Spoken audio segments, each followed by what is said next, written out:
کہ میں investment company میں جاب کرتا ہوں. جی، میں یہ جاننا چاہ رہا تھا کہ یہ انویسٹمنٹ کمپنی میں جاب کرنا شرعی تقاضوں کے مطابق ہے یا نہیں. اور دوسرا میں ایک بات کہنا چاہ رہا تھا کہ زین سعیدی صاحب سے بولیے گا کہ وہ ایک وہ جو منقبت پڑھتے ہیں نا علی کے بیٹے، وہ ضرور اینڈ پہ پڑھیں. اوہ، تھینک یو.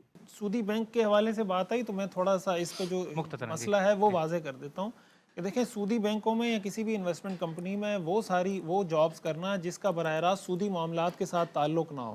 مثال کے طور پر کوئی سودی بینک میں اگر کوئی سیکورٹی گارڈ ہے، ڈرائیور ہے، یا کوئی بھی اس طرح کی جاب جس کا براہ راست سودی معاملات سے، صحیح ہے. سودی لین دین سے اس سے تعلق نہیں ہے، تو وہ جاب بھی جائز ہے، اس کی کمائی بھی جائز ہے. اگرچہ کوئی آئیڈیل اور ایسا طریقہ نہیں ہے کہ جس کی حوصلہ افزائی کی جائے، لیکن بہرحال اس شخص کی انکم کو ناجائز اور حرام نہیں کہا جائے گا.